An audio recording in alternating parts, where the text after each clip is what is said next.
Ladies and gentlemen, we want you to stand and we want you to make some noise. Ladies and gentlemen, let's go racing here at Knoxville. Only the best go 3 abreast. It is show time at Williams Grove Speedway. Ladies and gentlemen, boys and girls, here at Eldora Speedway, it's showtime! You've got them 4 abreast. Often imitated, never duplicated. The greatest show on dirt, the world of outlaws. It's time to sit back, relax, and enjoy, because, ladies and gentlemen, it's showtime! Set to do battle for 30 laps. The green flag is waving.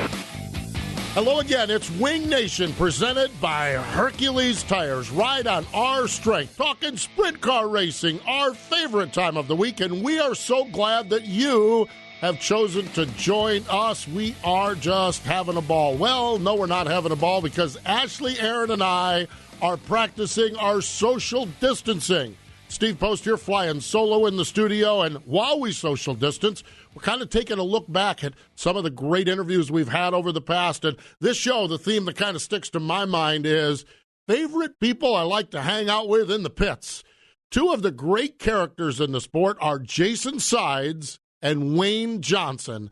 And we're going to hear from both of those gentlemen over the course of this program. So you're going to want to make sure you keep it tuned right in here. It is going to be fun stuff with 2 of our favorite hardcore, in-your-face racers. One of them's a rookie this year, and we'll talk about that as well. So speaking of hardcore, speaking of fun, we have had a ball during this down period following along with Rico Abreu. Yeah, we know Rico, and Rico is having a ball with his social media channel. One of my favorite things, one of the really neat things that I saw from Rico this week was him with his Crown Vic getting some hot laps in. Yeah, Rico in a Crown Vic getting some hot laps in. Take a look at it. It's our Dryden Diesel all death-defying move of the week. And now for the Dryden death-defying move of the week, where one driver simply amazes us with their on-track moves. I'm tired of this. It's way past hot laps.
That death-defying move was brought to you by Dryden Diesel All Death, the official death of the world of outlaws and wheelmen everywhere.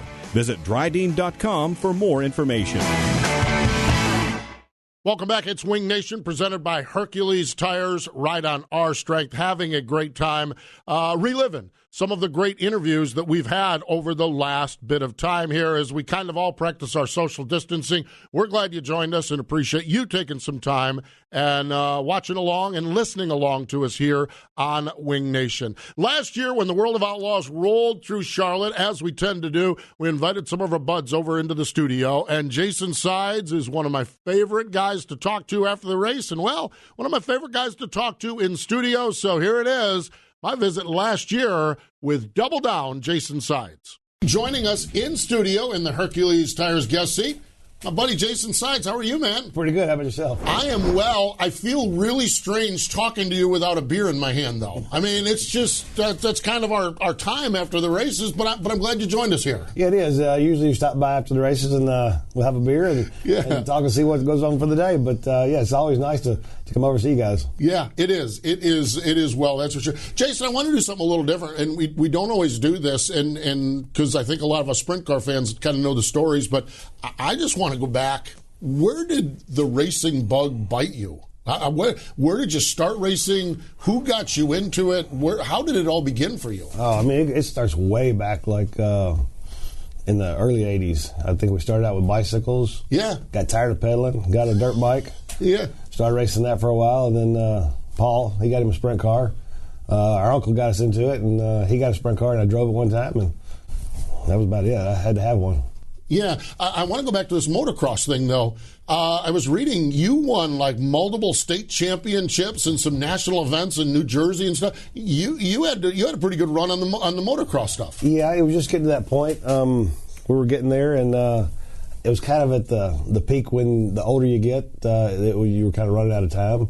Yeah, and it kind of got into the point where I drove the sprint car and just thought, man, you could do this a lot longer and be safer. So I just kind of transitioned that 1 year right into that. That makes all the sense in the world. Do you remember the first time you slid down the first race, the sprint car? What do you recall about those? What you learned quickly about those things? I don't know. I remember the first night there at Memphis, and it was, you get in the car and you're hoping everything's right, and I think we probably ended up 6th, 8th, 10th. I'm not even sure where we ended up that first night, but we finished the whole night, and it was good. Yeah. You mentioned Memphis. Were you aware of the sprint car culture in Memphis, with Sammy, with the Hoods, were you aware of that as a kid, or was that something that was kind of new to you once you got into sprint car racing? No, I mean, we actually went to Riverside a lot, me and my dad, and watch all the way up until the time that we actually had the racetrack.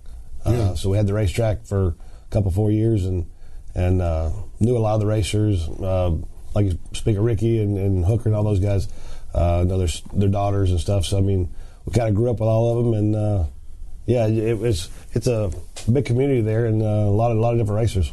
I didn't realize you guys ran the racetrack for a few years. I didn't realize that. So I'm learning all kinds of good stuff here. Yeah. So it would have been 91.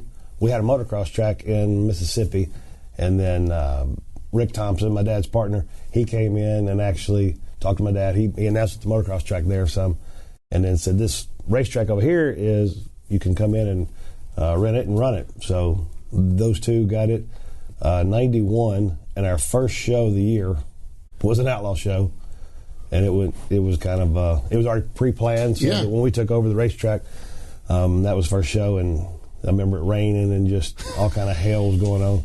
But we had it from 91 through 94, and Paul and I started racing sprint cars in 93. Yeah. So we would actually water the racetrack, grade water, all that, all week long. Race day comes along, you water, do all your stuff, and then you take that hat off and put your fire suit on and race that night. So, good God, busy times, but good times. Yeah. So I mean, a lot of times when we go somewhere, I look at what they're doing, and it's kind of it could be better. It could be better. That's where I see a lot of laziness in some of the track promoters or preppers or whatever you want to call it, but they just don't want to do the work. That's fair, and you've seen the work. Done it. Okay, so and your brother, worldwide Paul Sides, Jason is one of the true characters of the sprint car world. Paul is the truest of characters in the sprint car world. How did it end up that you ended up the driver and he ended up working on the cars in that aspect? How did you get to that spot? It went, like I said, he raced, and then I went on the road after leaving home to race, and he still ran in Memphis and local races and stuff. So just got to the point it was hard for him to get help, and he didn't want to push it and do it by himself. So he just kind of got out of it, and then when I needed help, he'd come out and give us hands. Yeah. When you look at those early times on the road, and now you're a veteran, you've been traveling up and down the road. 2001, you were in the Gum Out series, so you've been on the road now for 20 years along the way. It wasn't the Sides Bar and Grill like it is now, was it? Not really, but it was close. We had open trailers, and I can remember going on Speed Week for ASCS stuff, and we'd leave, and where we're going to go? I don't really know. No, I don't either. Just follow one another, and these two trucks and two open trailers with 3 or 4 guys in it, and you made fun wherever you landed. That is, and really, I guess it's not much different than what it is now, other than you have a lot of places across the tour where you know people now. In fact, is there a place you go on the tour where you don't have a landing spot? I mean, I think about it. As you travel around, you have friends everywhere. Yeah, no, there's nowhere that we go that you don't know somebody or somebody knows you. Yeah. And you just bounce around, and that's where you. So, what would you say? Like, and a lot of times you're staying at these people's houses and places. Is that how that works? As you guys travel, or are you staying in your own? Well, at their place. Right. Well, we actually go to different places that you've been long enough that you know where you can get the truck and trailer into. Hotels, where the car washes are, things like that. So you kind of learn all that and know where you can and cannot stay. In the perfect world, in the perfect world, you stay in luxury hotels, or you fly like Donnie does, or or however it goes. You have developed, though, and where I'm going with this, you've developed some partnerships, Weatherington Tractor Service, Dancer Logistics, a lot of those guys. For your small team, how important are those truck and trailer and gas card type sponsors? How important are they for a guy like you as you travel? I'd say really important. I mean, without those kind of guys, you don't go up and down the road. They help you out with, whether it be monetary sponsorship or paperwork, you have to, things like that. Insurance, different ones. There's a lot of behind the scenes that people don't really understand. Oh, they just come out and race and got a name on the car, but there's people that do a lot more things for you than what they know. As the truck driver and the team owner, I'm sure you respect and appreciate that. There's a lot of those detail works that have got to be a pain in the neck actually to deal with. Yeah, I mean, some of the paperwork I tried doing, the EFTA and keeping up with the numbers and all that. That's really not me. I can do a lot of stuff, but I can't do all that, and so I kind of pass that on to some of the other guys. You've done this now for a lot of years as an independent team owner, the Gypsy Lifestyle, Sides Bar and Grill. Was there ever opportunities to get rides, or were you ever considered that? Where have you been at as far as getting rides, or have you always been content with what'd you do? I've pretty much been content with what we've done. We had an opportunity one time to go run for someone else, and it was kind of a bittersweet deal that I wanted to do, and I tried to make it best as I could to give somebody else a ride, and then I would take this ride, and it just didn't work out, and I'm okay with it. Yeah, I mean, it's working fine. Now, speaking of giving rides and getting rides, you have partnered over the last couple of years with another one of our favorites, Tim Kading. There's whenever you mention Tim Kading's name, everyone laughs because there's a party, a moment, or a great race. And this has been amazing to watch him wheel your car because, man, that guy can put it up front. Right. We've been friends for 18 years now. Yeah. And the opportunity to come up to where he was only running a limited schedule out there in California with the 42 car. And I asked him, I said, while we're in California, look, I'm getting older. I suck at some of these tracks anymore. So, you want to run my car at Tulare and Chico, Stockton? He said, yeah, we can do that. So it just kind of worked into something to where we got west. He runs one of the cars. I run one. And then when we come back this way, he's going to do this year Kings Royal, Knoxville, and then everything back from Knoxville back towards California. So we have fun. Yeah. There's no pressure for him. I mean, I know what it takes to run. He knows what it takes. It's just, there it is. Here's the car, here's motors, everything's there for you. Do the best you can. What's it like to watch someone else wheel your car? I mean, the first time, what's that like, watching someone wheel a 7S car or whatever number you put on? What's that like? It was different because the first one was, I think, in Tulare or somewhere out there, and I watched it. I thought, man, this is kind of different, weird, watching and, oh, get away from that guy. That's too close, Don't tear it up on the first night. So, yeah, it was a little different, but I watch him now, and, I think he understands. He knows what kind of equipment we have, what kind of, bankroll or whatever, but he does a really good job not tearing anything up and makes the best out of it. Last year, one of the highlights of the Nationals, and of course Brad winning the race, he obviously stole all the highlights, but Tim running that car up at the front of the field, up to the front of the field and running that, as a team owner on the biggest stage, how much pride did you have in what you guys have, and what was that like for you? Well, just even the qualifying night, he got up through there, and I think run third or fourth on the qualifying night, and then we're watching the A main Saturday night. Started off pretty decent, but then kind of fell back, and we're like, man, what did we do wrong? And it got to 14th, and then turned it, and it just started coming back through there a little bit. Then they had to break. It was like, man, this is really going to screw everything up. We don't know what's going to happen. Yeah. We changed gears. Oh, wow. We were the only team that changed gears on the red flag, the caution. Okay, yeah.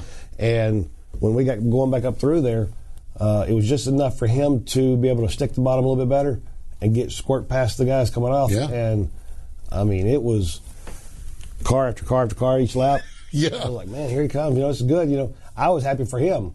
Top 5 of the Nationals, Yeah, because Tim's had those stages in life where we're not sure we're ever going to see him again. Right. I mean, it's the sprint car lifestyle, sure. And then Tim lives it on the edge a little bit out there. So really, that was so much fun to see. It really was to see that out there.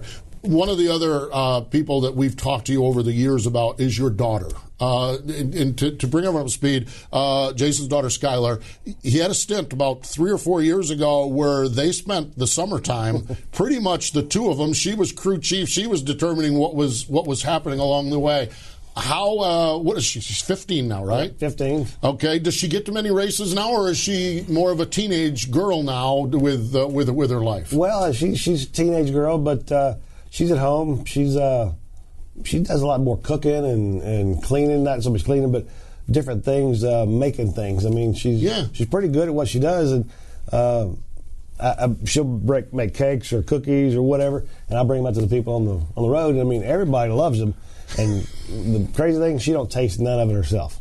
Really? Does not taste it. She makes it and does this and does that, but she won't taste it. She doesn't like the sweets, but wow, it's amazing that she can cook like that. That is, I don't understand not liking the sweets. Me neither. Yeah, we're experts. We're experts on the subject. We have the shape to show that. That and I think I talked to you about this. We might have talked afterward. I said, dude, this is going to be the time of your life. This summer that you spent. Now looking back at it a few years later, it was great because I mean, like you said, we went there for about a month or two. And she was doing the stagger. She was doing the changing the gears. I mean, different things, and she loved it. And we look back now, it's like, man, let's do that again. She goes, well, I'd like to. I'm just not sure if I can get away right now. Yeah, okay, I understand it. Always fun to hang out and catch up with Jason Sides. Also, always fun to catch up with Wayne Johnson. So we will do that and share that interview with you next. Power isn't born. It's built over time. For over 65 years, Hercules Tires has been providing the muscle to move more drivers. Whatever the vehicle, whatever the terrain. And we back it with a powerful protection plan. So wherever the road or the trail takes you, we have the selection, value, and strength to get you there. Hercules Tires. Ride on our strength. Sir, are you aware you were going 40 miles an hour? This is a residential area. Sure, but I'm on my lawnmower? Wait, am I getting a ticket? No, I've just never seen anyone top 9 miles an hour on one of those bad boys. And mow their entire lawn in 30 seconds? What got into you? Well, it did fuel up at Sunoco this morning. At Sunoco, we know how to fuel peak performance. We've been doing it for American racing for over 50 years. Fuel your best. Welcome back. It is Wing Nation, presented by Hercules Tires. Ride on our strength. Lucas Oil ASCS National Tour, kind of like all the rest of us, just kind of on hiatus right now. When they get rolling, I can't wait to see what happens with this tour, because it's kind of like a wide open field, and it's still a wide open field after their Arizona and California races. Sam Hafertepe Jr., the multi-time champion, has moved on, and so we're going to see who will step up and get the crown. Hopefully we'll be back racing when they get back to Pennsylvania and onto the West Coast and through the Midwest. Also, the 360 Nationals is an ASCS National Tour race and on throughout the balance of the season. We love what's going on with the ASCS, the Lucas Oil ASCS National Tour, and all the ASCS regional tours, 6 regional tours, 3 non-wing tours. You can find out more information at www.ascs.com. One of the guys that for years was a mainstay on that tour has made the move this year into the World of Outlaws. As a matter of fact, this new kid, now he's a veteran, this veteran is a rookie on the World of Outlaw tour. Earlier this season, Justin Fiedler filled in for Aaron Evernham on our Wing Nation program, and we caught up with World of Outlaw rookie contender Wayne Johnson. Fresh young face into the World of Outlaws, the rookie. The 2C race, Wayne Johnson joins us. Hello, Wayne. How are you? Fresh young face. Oh, man, I've never heard that one before, but thanks for saying it. Yeah, no, I'm telling you what, it is exciting. Wayne, I say fresh young face, and I'm busting. I know, 48 years old, I get that. But you've got to feel like a kid with this opportunity. You know, I definitely do. It was kind of a shock to me that Todd and Kelly came to me and they wanted to do this, but and to give me the opportunity. You know, I don't really feel like a rookie. I really don't. You know, I've done this a really long time. Looking forward to the task, but I'm excited, man. We're on the road now. We're headed to Volusia, be there tonight. We're going to actually do a little bit of test tonight and just kind of shake down, make sure we don't have any problems. But I'm super excited. See, this is something that I've wanted to do my whole life. Just never had the opportunity, the funding or whatever. You know, I ran most of the racetracks that we're going to get to go to. So I don't know if that helps or anything, but, man, I'm excited. As you guys get ready to get to Volusia tonight and get ready for the weekend, what are you guys trying to get done at that test tonight, and kind of what are your expectations for the weekend? Well, you know, I'm a racer, so I would say our expectations would be we want to win for sure, but really and truly, just tonight we want to go do some tests and make sure the cars, you know, these cars have been, you know, built all winter long and just sitting around, and so we just want to make sure we got no issues going into race nights. But really, more than anything, we just want to see how, you know, what kind of speed we got tonight, and if we don't have the speed we think we need, we really need to get to working on this thing to try to figure out what to do to make it faster. But we've learned a lot at the end of the year. I know our finishes don't really show how much we gained on learning these tires, and that's the biggest thing.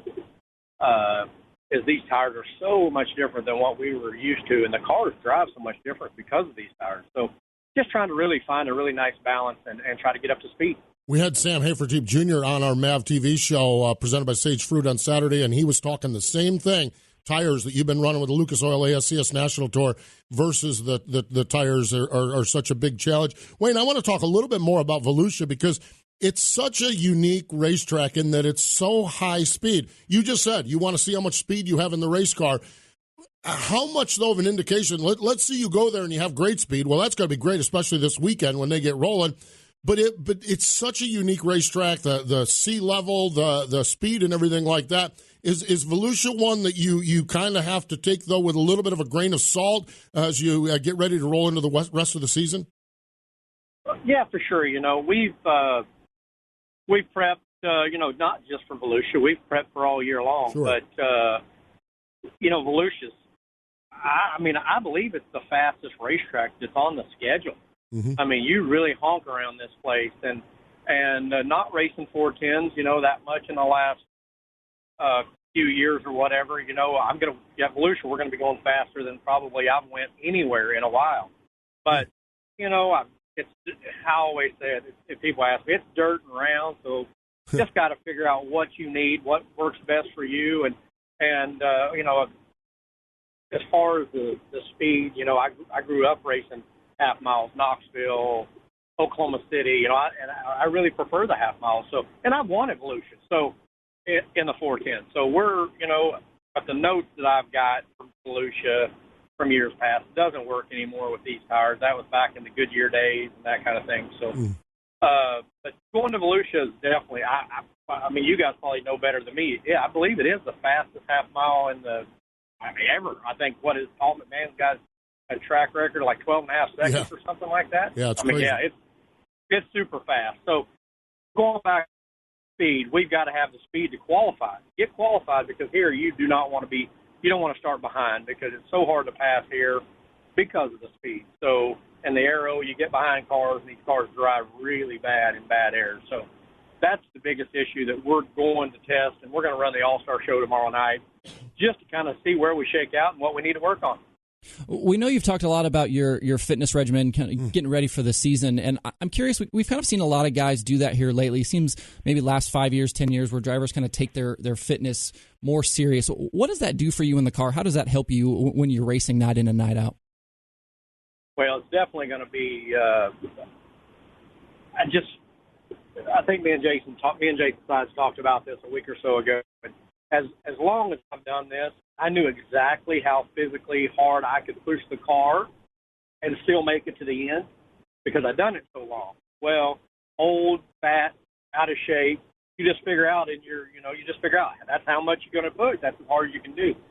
And it's a funny story because I was telling the car owner just a couple of weeks ago, I said I'm in such good shape compared to what I have been in the last 5 or 6 years that either we're going to be really fast or we might crash a lot because I really feel like I can push the car way harder, just like at the gym. You know, when I first started at the gym, I didn't push that hard because I couldn't. And as I got in better shape, man, I can really push at the gym harder than I ever think I have. And so I think that's what's going to actually help me with the car. I can push harder and know that I can make 30 really, really hard laps as hard as I can go, or 50 laps or whatever it is. I just know the better I felt as at the end of the year when we had run longer races, I could tell that I was pushing harder at the end than I did, in years past or earlier in the season. And so I'm excited to see where I actually fit in with that physical part because I haven't, since I've done this last 3-4 months with a personal trainer and stuff, I'm not really sure how that's gonna actually fit in with the racing. I think it's gotta help. It can't not help. But with these kids we're racing these days, when I was 22 years old, I didn't go to the gym. I didn't need to. But now the 22-year-olds are going to the gym, so I have to just. And you know what? My mental status is so much better. Just on a daily basis, I'm just, when I was overweight and not working out and just, you just get in a slump. You do the same old things over and over and over, and you don't get excited about too many things. You go to the gym at 5:30, 6 o'clock in the morning, and it just rejuvenates you and gets you going for the day. And the next thing you know, you look down at your watch, and it's 10 o'clock at night, and you're still working. You're like, man, where did I get all this energy at? I hear you. It's inspiring. I know, follow along with you on Facebook and stuff. It's really, really neat. So what is it? Is it weights at the gym? Is it cardio at the gym? Are you running? What are you doing, Wayne? It's a little bit of everything. Mm-hmm. I had little bitty old bony legs. I always worked out the upper body, and I did a lot of cardio before, but with a trainer, he taught me that legs. Every day, every other day I'd show up, like we would do Monday legs, Tuesday arms, Wednesday legs, Thursday arms, Friday legs, and then Saturday was long run day, and then Sunday he wouldn't go with me to the gym. He'd call it a rest day. Well, I'd sneak up and still go to the gym and just do something. But the foundation, he just taught me, you got to have a foundation. Those legs have to be the strongest part of your body. So I really worked on the legs. But I tell you, at first, when I'd show up, the very first week, Monday was leg day because it was a Monday. We started with legs. Next day was arm down. That wasn't too bad. So, Wednesday we roll around here, and I'm thinking we're going to do, I don't know what we were going to do. I had no idea. And then I show up, and he says, leg day. I'm like, oh, man, leg day.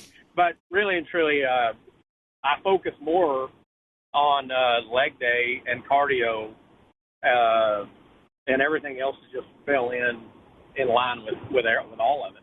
Wayne, what strikes me, you talking about leg day, you and I had a conversation a couple of years about Knoxville about an absolutely devastating injury that you had to your lower leg. So I can't imagine how difficult that was with the weakness you had in that leg and how strong that leg must be now.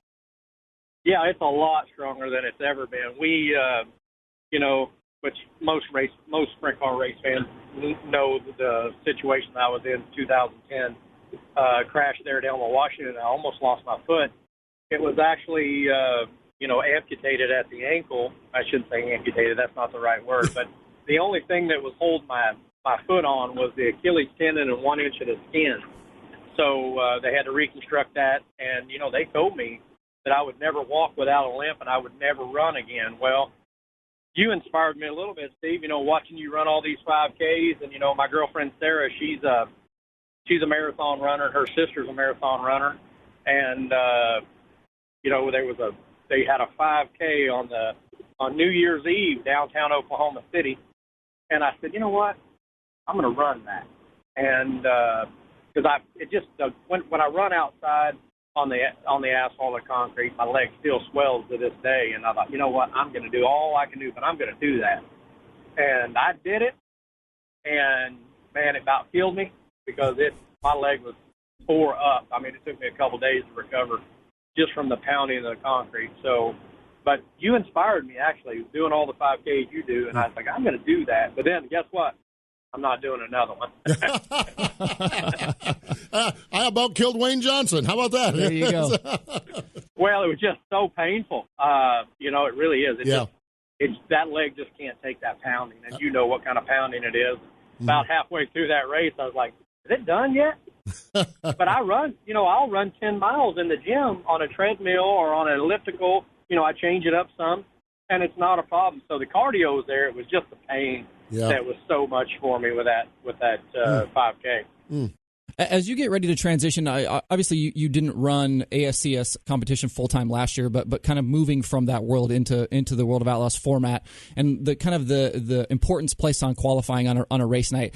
Do you have a specific game plan, or how do you kind of think through that that move from hot laps into qualifying and what you need to do to be fast to set yourself up for the rest of the night?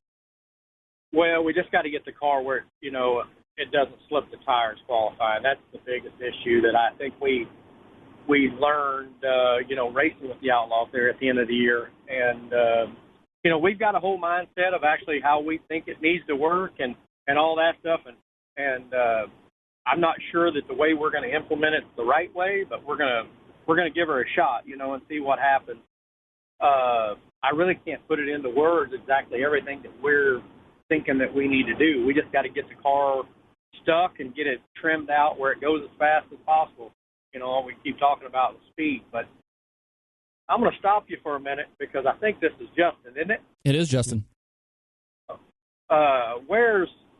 I was waiting to talk to Aaron or Ashley. What's going on here? I know. There's a lot of people that tuned in today looking to see a pretty face, and they got my bearded mug instead. So there's a lot of people that are disappointed today, including you. You should be sitting across the stage from them compared to what I usually sit across the desk from.